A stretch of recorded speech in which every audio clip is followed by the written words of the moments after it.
বলি কি হচ্ছে? এই বয়সে কি কুস্তি করে নাকি? না গো দিদা, আমরা নিঃশ্বাস প্রশ্বাস যাতে মাথায় যায় তার ব্যায়াম করছিলাম। তোর দাদুর মাথা তো হাঁটুতে, নাক দিয়ে নিঃশ্বাস নিলে তো হাঁটু পর্যন্ত পৌঁছয় কিনা জানা ছিল না। আরে গিন্নি, প্রাচীন ঋষিরা এইভাবেই শ্বাস টেনে সবাই মহাপুরুষ হয়ে গেছিল। তুমিও তো মহাপুরুষ।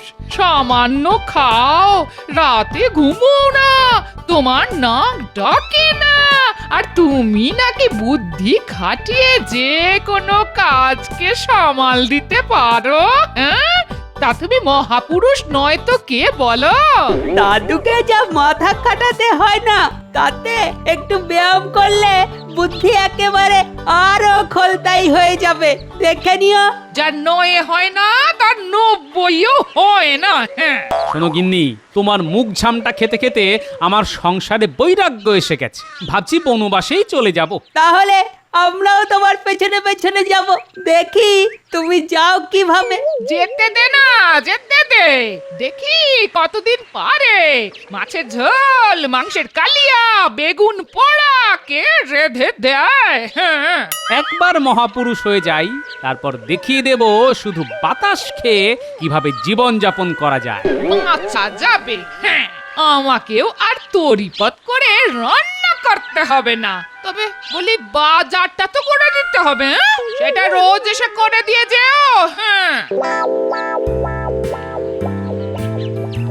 পণ্ডিত মশাই, এই কতদিন আপনার মুখে মহাকাব্য শুনি না। ও যে কোন এক রাজপুত্র বাবার কথা রাখার জন্য বনবাসে গিয়েছিল, তার কথা শুনলে না গায়ে কেমন একটা শিহরণ খেলে যায়।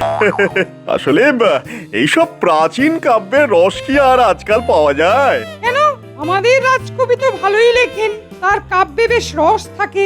আপনি কি ভালোভাবে শুনেছেন মন্ত্রী মশাই? আরে ছ্যা ছ্যা ছ্যা ছ্যা ছ্যা ছ্যা, কার সঙ্গে কার তুলনা করছেন? হ্যাঁ, কোথায় আদি কবি আর কোথায় বাঁধা কপি? হ্যাঁ, ওসব শুনলে আমার বমি আসে পণ্ডিত মশাই, বমি বমি আসে। না না, তা বলবেন না মন্ত্রী মশাই। এক একজন কবির এক এক রকমের ঘরানা। সে আপনি যাই বলুন, কোথায় সেসব কবিতা আর কোথায় আমাদের কবির কবিতা? কোকিলের সঙ্গে কি আর শকুনের তুলনা চলে? আপনি বলুন না। তাহলে আপনি আমায় কি করতে বলছেন বলুন তো? কাব্যপাঠ, সেই রাজপুত্রের বনবাসের কাহিনী। জঙ্গলে তারা বেশ ভালোই ছিল, বলুন। হ্যাঁ, কষ্টে ছিল হয়তো, কিন্তু রাজকার্য চালানোর চাইতে শান্তিতে ছিল, তা আপনি বলতে পারেন। এই কথাটা একেবারে ঠিক কথা বলেছেন। রাজকার্য চালানোর মতো খারাপ কাজ আর নেই। হ্যাঁ, রাজাদেরও তো একটু বিশ্রাম দরকার, ঠিক কিনা বলুন? সে আপনি ঠিক কথাই বলেছেন। আজ তবে বনবাস পর্ব নিয়ে এই কাব্য পাঠ হবে। আপনি বেশ মধুর করে এই পর্বটা পাঠ করবেন, তাই তো? কিন্তু মহারাজ পছন্দ করবেন তো? সেটা আপনি আমার উপর ছেড়ে দিন পণ্ডিত মশাই। এখন দেরি হয়ে যাচ্ছে, রাজসভায় যেতে হবে। আপনি তাড়াতাড়ি আসলে ভালো হয়। আসুন আসুন। ভগবানের ব্যাপারটা কি? বনবাস পর্ব নিয়ে ওর এত উৎসাহ কেন? গোপালকে একবার ব্যাপারটা জানানো দরকার। আরে পুটি, বলে তোর দাদু হঠাৎ এই বনবাসের কথা বললো কেন বলতো? আরে না না, দাদুর মাথায় নানা ধরনের বিষয় ঘোরে। কাল রাতে বোধহয় কোনো স্বপ্ন দেখেছে, তাই বলেছে। তুমি এত চিন্তা করছো কেন? না রে, আজ সকালে যেভাবে বললো না, তাতে একটু ভয় হয়ে গেল রে। আমাদের ছেড়ে দাদু যাবে বনবাসে? তোমার হাতের রান্না বনবাসে পাবে কি করে? বলছিস যাবে না তো? দেখ, লোকটা নিজের হাতে কিছুই তো করতে পারে না, তাই ভাবছিলাম জঙ্গলে গেলে খাবে কি? ফলমূল খেয়ে তো আর জীবন ধারণ করা যায় না, লোকটা বাঁচবে কি করে বলতো? তোমার না সব ব্যাপারেই চিন্তা। দাদুকে নিয়ে এত চিন্তা করতে হবে না। আমি দাদুকে যেতে দেব না। ঠিক বলছিস তো। তোকে আজ সর ভাজা করে খাওয়াবো। সর ভাজা? আহা, কত দিন খাইনি। আর চিন্তা করো না। এমনও তো হতে পারে দাদু কাউকে বনবাসে পাঠাবার তাল করছে।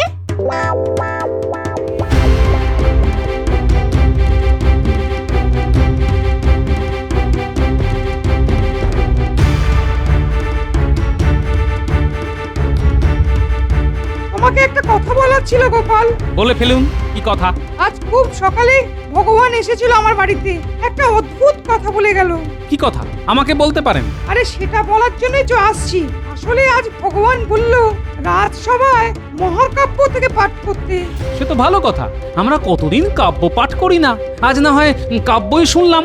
আরে তাহলে তো ভালোই হতো, কিন্তু বলে কি না রাজপুত্রের বনবাস পর্বটাই পাঠ করতে। মতলবটা কি বলতো? ব্যাপারটা বলে ভালোই করলেন। শুধু বনবাস পর্ব পাঠ করা কেন? মহাকাব্যের কি অন্য কোনো অংশ নেই? ব্যাপারটা গোলমাল ঠেকছে। দেখি কি বলে, শুনি। হ্যাঁ, পারলে ভগবানের চাল তুমিই বানচাল করতে পারবে। আগে হ্যাঁ পণ্ডিত মশাই, দুষ্ট প্রকৃতির লোককে সব সময় সন্দেহের চোখে দেখতে হয়, না হলেই বিপদ। মহারাজ, অনেকদিন আপনার সভায় কাব্যপাঠ হয় না। আজ যদি মহাকাব্যের কিছু অংশ শোনা যেত তাহলে খুব ভালো হতো, তাই না? হ্যাঁ, আপনার যদি ইচ্ছে হয় তাহলে শুনিয়ে ফেলুন, মহারাজ ঠিক শুনবেন। কি মহারাজ, শুনবেন না? না না, আমি কিছুই শোনাতে চাইনি। রাজ পণ্ডিত কি যেন একটা শোনাতে চাইছিলেন। না মহারাজ, আমি কিছুই শোনাতে চাইছি না। ভগবান যা বলেছে সেইটা নিয়েই এসেছি, রাজপুত্রের বনবাস পর্ব। ভগবানের যখন ইচ্ছে হয়েছে তখন তাই শুনি। তুমি কি বলো গোপাল? হ্যাঁ হ্যাঁ, তাই শোনা যাক। কিন্তু মহাকাব্যের এত পর্ব থাকতে হঠাৎ বনবাস পর্ব কেন পণ্ডিত মশাই? কি ব্যাপার বলতো ঘটা? নতুন মন্ত্রী মশাই দেখা করতে বলেছেন, আবার নতুন ছক? হ্যাঁ, তাই তো মনে হচ্ছে। তবে এই ভগবানের ওপরে আমার আর বিশ্বাস নেই। গোপালকে টাইট করা কি চারটিখানি কাজ? হ্যাঁ, এতবার তো চেষ্টা করলাম, কিছু হলো? হ্যাঁ হলো। কিন্তু কি করব, রোজগার করতে গেলে তো মন্ত্রীর কথা শুনতেই হবে। দেখা যাক আজ কি করতে বলেন। তোকে তোকে চুপি চুপি বলি, এবার শুনলাম মহারাজকেই ছকে ফেলার ছক কষছে ওই ভগবান। এই যে একেবারে আগুন নিয়ে খেলারে বটা।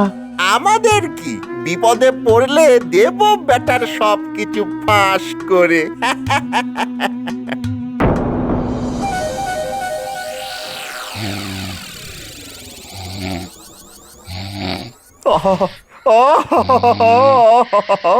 কি পাঠ করলেন পণ্ডিত মশাই!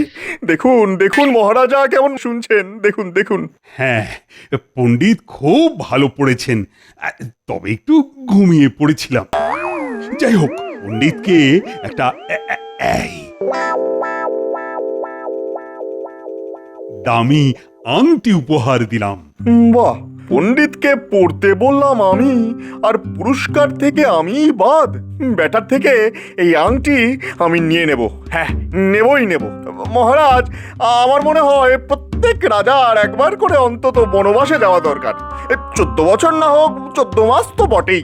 হ্যাঁ, তাহলে রাজ্য চালাবে কি? কেন, মন্ত্রীরা কি ঘুমোবে নাকি? তারা মাত্র 14 মাস রাজ্য চালাতে পারবে না? তাহলে আর মন্ত্রী হলো কেন? মন্ত্রী মশাই, আপনি ঠিক কি বলতে চাইছেন স্পষ্ট করে বলুন তো। গোপাল, তোমার কি বুদ্ধি কমে গেল?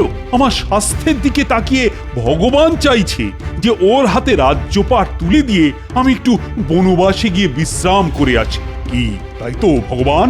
আমারও কোনো আপত্তি নেই। মানে আমি বনবাসে যেতে প্রস্তুত, বিশেষ করে ভগবান যখন চাইছে। ঠিক বলেছেন মহারাজ, আপনি বিশ্রাম পেলে আমাদের কি আপত্তি? কিন্তু জঙ্গলের কি অবস্থা, তা আপনার পক্ষে কতটা নিরাপদ তা তো দেখে আসতে হবে। আপনাকে তো আর বিপদের মধ্যে ঠেলে দেওয়া যায় না। এই কথাটা তুমি ঠিক বলেছ গোপাল। ভগবান তোমাকে জঙ্গলে গিয়ে কয়েকদিন কাটিয়ে আসতে হবে, মানে দেখে আসতে হবে যে জঙ্গলের পরিস্থিতি কেমন।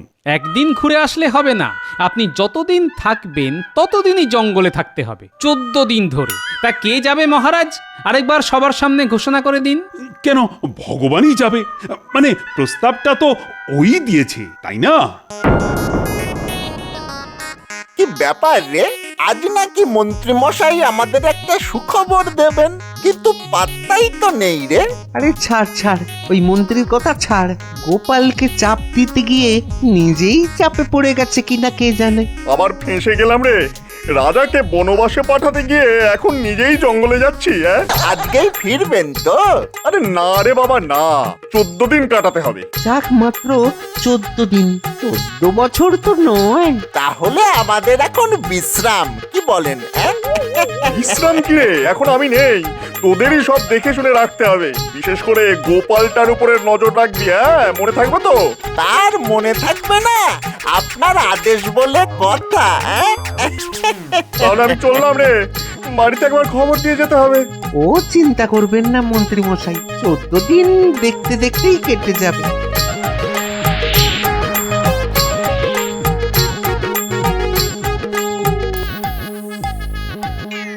এই দেখ দেখ পুটি, তোর দাদু বনবাস থেকে ফিরে এসেছে। শাঁখ বাজারে, আরে শাঁখ বাজা, কপালে চন্দনের টিপ লাগিয়ে দে। তুমি ফিরে এসেছো দাদু? যাক, বনবাসে আর যেতে হলো না বলো। না, তা যেতে হলো না, তবে আরেকজনকে পাঠিয়ে দিলাম। সোনপুটি, তোর দাদুকে কায়দা করতে গেলে আগে নিজেকে ময়দা হতে হবে, যাতে ভালো করে পিটিয়ে মাখতে পারি। এই শুরু হলো বড় বড় বাক্যি। বনবাসে না গিয়েই যদি এত কথা, গেলে না জানি কি বলতো। আহ দিদা, দাদুকে গল্পটা বলতে দাও না। দাদু, তুমি কাকে জঙ্গলে পাঠালে? ওই ভগবান ম্যাটাকে? আবার কাকে? বেটা একেবারে বদমাশের ধাড়ি, বুঝলে? মহারাজকে জঙ্গলে পাঠাবার মতলব করছিল। দিয়েছি বেটাকে বনবাসে পাঠিয়ে, কিন্তু বিশ্বাস নেই ওকে। জঙ্গলে গেছে না অন্য কোথাও লুকিয়ে আছে, তার খবর নিতে হবে। শোন ন্যাপলা, তুই আর গুলটে লুকিয়ে ভগবানের বাড়ির দিকে নজর রাখিস তো। তুমি চিন্তা করো না, আমি আর ন্যাপলা পালা করে ভগবানের বাড়ির দিকে নজর রাখবো।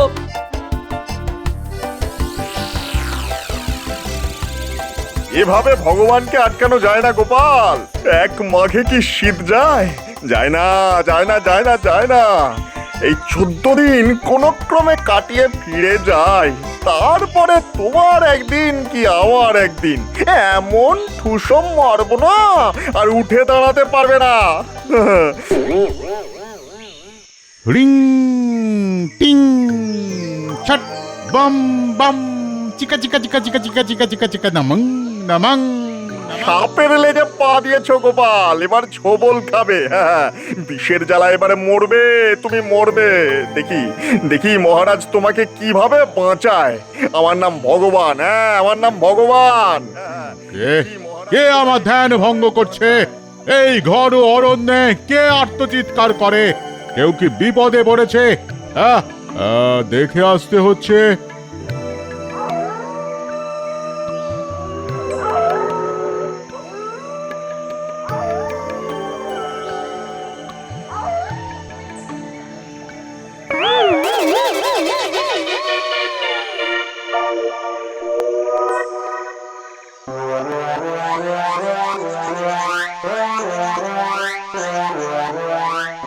কে তুমি? এই রাতের অন্ধকারে জঙ্গলে প্রবেশ করেছ? আমি এক হতভাগ্য মন্ত্রী, বাধ্য হয়ে এই অরণ্যে প্রবেশ করেছি। কেন কেন কেন হতভাগ্য কেন? তুমি কোন রাজার মন্ত্রী? এই রাজ্যের মহারাজের, কিন্তু আমায় রাজার কিছু সভাসদ ষড়যন্ত্র করে বনে নির্বাসনে পাঠিয়েছে। এখন আমি কি করি সাধু বাবা? তুমি আমার কাছে থাকবে, সব কথা খুলে বলবে। আমি তোমার কপালে রাজা হওয়ার চিহ্ন দেখতে পাচ্ছি। যে তোমাকে শাস্তি দিয়েছে তার অমঙ্গল করার পথ আমি আমি আমি দেখিয়ে দেব। একদিন তুমি আমার সেবা করবে, তাহলেই সব ঠিক হয়ে যাবে। তাই করব বাবা, তাই করব। শুধু আমায় আপনি রাজা করে দিন বাবা। তথাস্তু।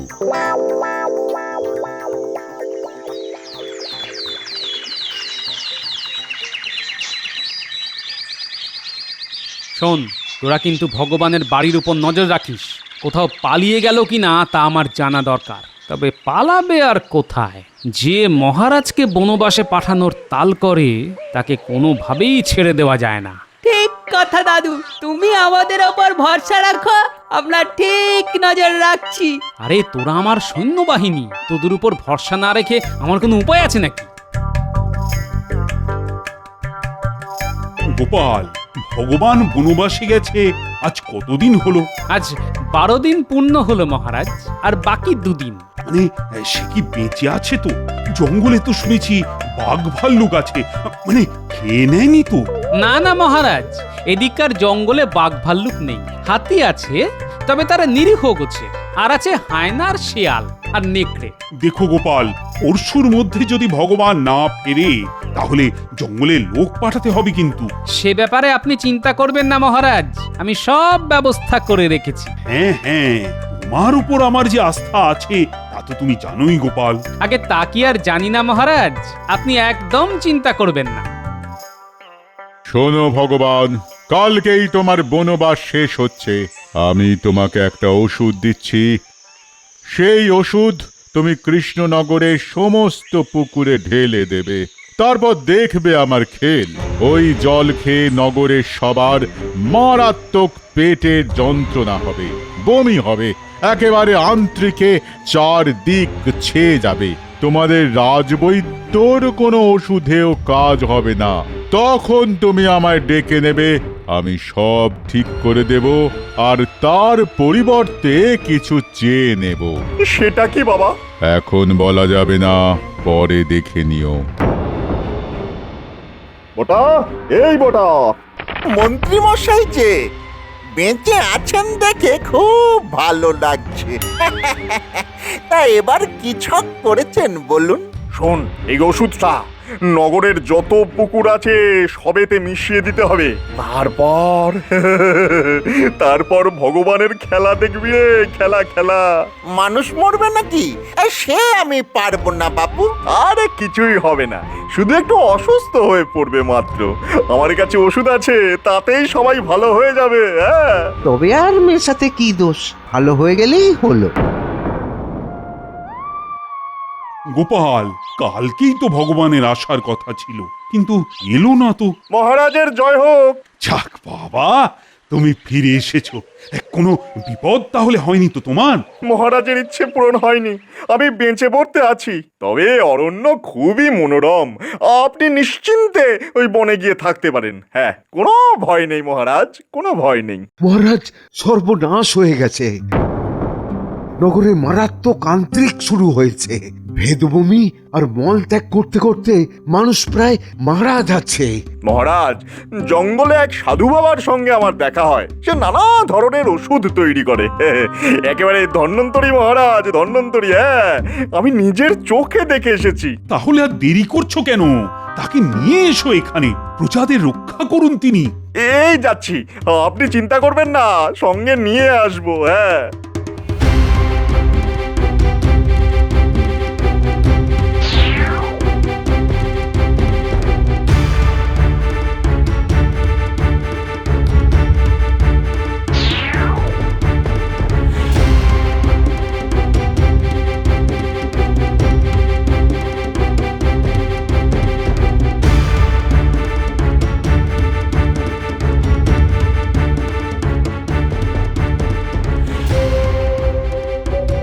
এটাও ভগবানের চাল।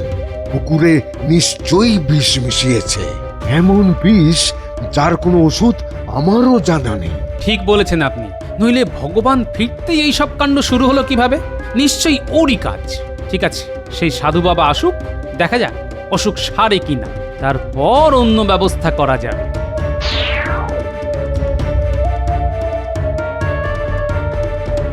প্রণাম, প্রণাম নেবেন মহান সাধু বাবা। আমার রাজ্যের প্রজাদের বাঁচান আপনি। আপনি আপনি যা চাইবেন আপনাকে তাই দেওয়া হবে। সাধু বাবা যখন এসেই পড়েছেন, তখন আর চিন্তা করবেন না, সবাই সুস্থ হয়ে যাবে। হ্যাঁ,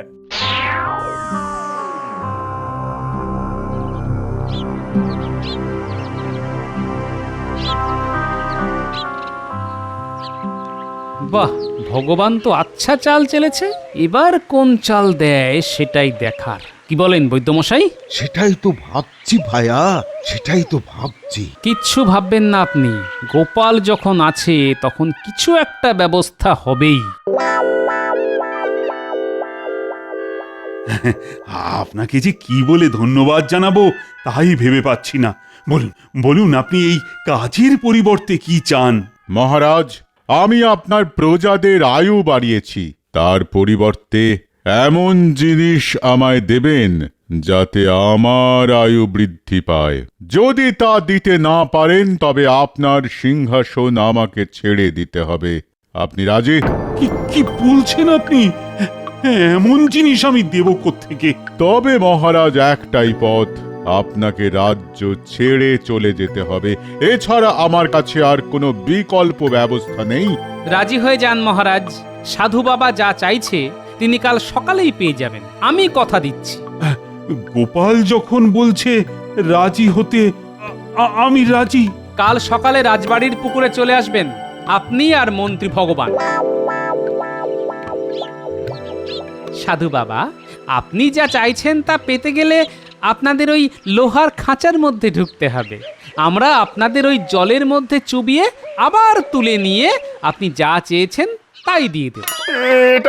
এটার মানে কি মহারাজ? আমাদের প্রাণদণ্ড দেওয়া হচ্ছে জলে চুবিয়ে? হ্যাঁ ভগবান, সাধু বাবা যা চেয়েছেন তা দেওয়ার এটাই পদ্ধতি। না নিলে কিন্তু আমি দিতে পারবো না।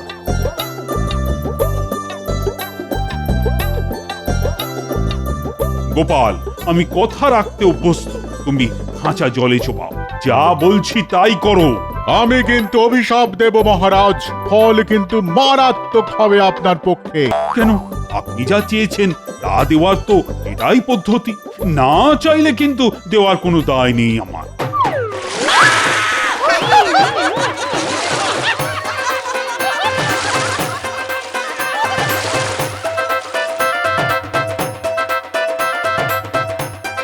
আপনাদের আয়ু বাড়িয়ে দেওয়া হলো সাধু বাবা। বায়ু ছাড়া বাঁচতেন না, আপনারা তো মরেই যেতেন যদি বায়ুর ব্যবস্থা মহারাজ না করতেন। সুতরাং আয়ু বাড়ানোর একমাত্র উপায় বায়ুর যোগান দেওয়া, তাই দেওয়া হয়েছে। আশা করি আপনি আর ভগবান বুঝেছেন যে বায়ুই আয়ু। আরে ওরে বাবা রে, আরে নিজে নিজে খাচ্ছেন আমাকে বাদ দিয়ে। তুই বায়ু খা, তোর আয়ু বাড়ুক। আমি চললাম জঙ্গলে, ওখানে আর কোনোদিন দেখলে তোকে বলি দেব, বুঝলি মরকট গাধা। এই দেখো দেখো কাণ্ড, এই কি সর্বনাশ! ও সাধু বাবা, ওরে বাবা রে।